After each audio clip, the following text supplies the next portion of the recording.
Hello, you are doing Afrikaans lessons and I am happy that we can start with past tense. We have done a few lessons on present tense. You know where the verb goes as in the second place, either the main verb or the helping verb, and if it's a helping verb, it moves that main verb to the end of the sentence. Please go to the previous lessons if you had no idea what I just said.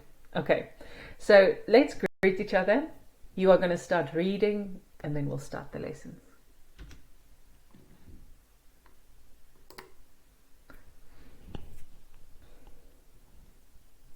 Goed, dankie. En jij?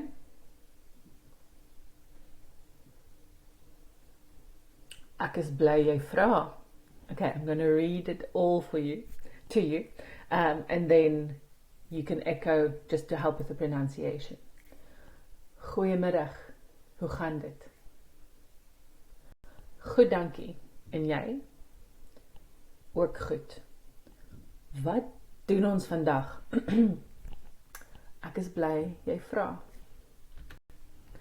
Okay, so this is a 3-part series of just the foundational basics of the past tense, and then the next session or pocket of lessons, we're just consolidating it with more examples and expanding our repertoire of past tense sentences. So today we are looking at stompie, doing some time words, days, and then looking at the main verb and past tense. Let's start. Stompie as always. Sorry, just want to make myself. Okay, we have stompie. You have done subject, verb and object. We are adding time and you are familiar with the verb at the end. Remember, every sentence doesn't need everything to make a sentence. If you've got a subject and a verb, you'll be fine. Okay, today we're just adding time. You already know the object that has a D or a, and then the verb too. We are looking at all the verbs here, but focusing on the main verbs today. Eat, dance, sing, slaap. They get a g when you're doing the past tense. But there's one rule of words that don't get a g, and we'll do them today with some examples. Helping verbs comes in a couple of weeks. Compound verbs a bit later down the line. I'm just building your confidence in making past tense sentences, and then after that consolidating it, practicing it, and the assessments are wrapped around that as well. Time words. So there isn't a list that I know of that has all of them together, but these are basically adverbs of time or words that tell you that something happened in the past.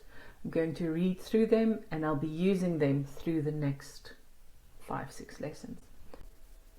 Let me read them. Gister, eergister.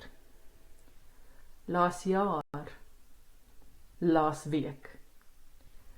Verlede jaar, verlede week. Vanoggend, in die verlede. Die vorige keer, laas keer. You can see that they're connected. Laas in verlede like last, in verlede in the past. Verlede tyd. We are doing past. In Afrikaans that is verlede tyd. So verlede means past.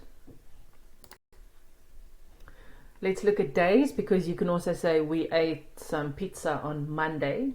Ons het maandag pizza geëet. So you can add as a time word, you can add the days of the week. We are doing months of the year in the next lesson. You can echo maandag, dinsdag, woensdag, donderdag, vrydag, Saterdag, Sondag. Just a note here on donderdag. I'm saying it quite fast. Donderdag, donderdag. You don't always hear the D, even with 100 when you do numbers. There's a slight, shall I say, silent D, but it's present at the same time. So donderdag, donderdag. It would probably be better more appropriate to say donderdag then donderdag. So just for you to listen for the difference, that someone might be say donderdag, but there is a D there. Okay, so these are the main verbs. We'll be doing them and more in the lesson, but I just want you to focus on recognizing this verb. Let me read the words. Weeg, studeer, verf, roep, koop, vra, programmeer. So you can see these are the main verbs.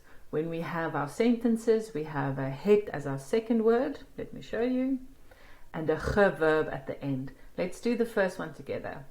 Sy het gister met 'n pen geskryf. You have your het as your second place, in your second place. And you have a ge verb at the end. And there's your sentence. Subject, verb 1, time, object, geskryf. So here you also have a preposition with a met. We will do that in time. Okay, sy het met 'n pen geskryf. Let's look at more examples. Let's look at this formula for stompie. Let's read the first sentence. Sy het in die verlede 'n rooi kar gekoop. Okay, het is the second verb. The next verb goes to the end. The main verb goes to the end with a ge. Hy het gister ons tafel geverf.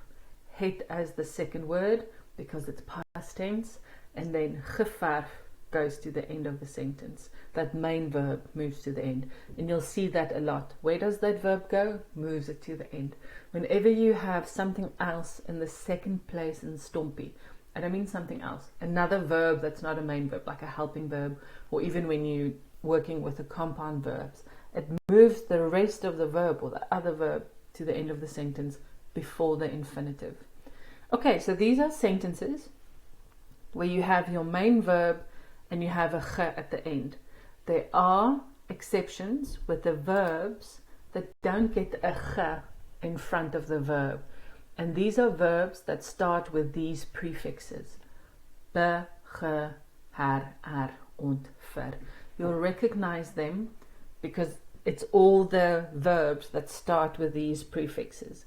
You don't have, in the sentence, you don't say, ek het gevertrou. Ek het of dit het gebeur. Those verbs don't get a ge. So I'll read through the verbs and we'll look at sentences. Vertrou, gebeur, herinner, erken, ontken, verloor. Same stompie formula. You're just changing what happens to the verb at the end because this main verb doesn't get the ge, but it's the same. My ma het verlede week haar sleutels verloor.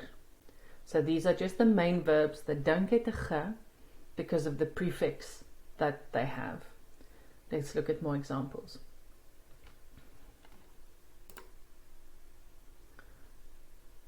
Stompie again. Let's just look at this top line. Your subject pronoun or your subject. Het, time, object, verb. We don't have a manner in place yet, but as soon as we have, as soon as we're doing it, we're just going to pop it into the sentence in that order and it makes sense. Okay, so let's read. Kom ons lees. My ouers het verlede jaar 'n besigheid begin. So these two verbs have start with the prefix be and her. They don't get the ge. Next one. Hy het eergister sy kinders herinner. He reminded, sorry, apologies, that should be a reminded. So it's the same structure. I think the next one helps, yes. So it's the same structure. It's still stompie.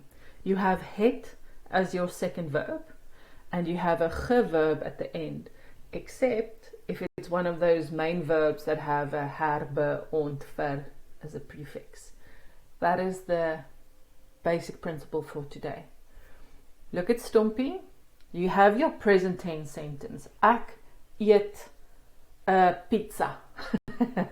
Ek eet a pizza. That same sentence that you're going to put into past, you know, eet is the verb. That's going to move to the end with a ge. And now there's a space open. You're going to put a het in there. Ek het pizza geëet. Okay. So in your assessment, I will be giving you a few examples of the past and the present and seeing how they compare. And the only exception that you're looking at main verbs is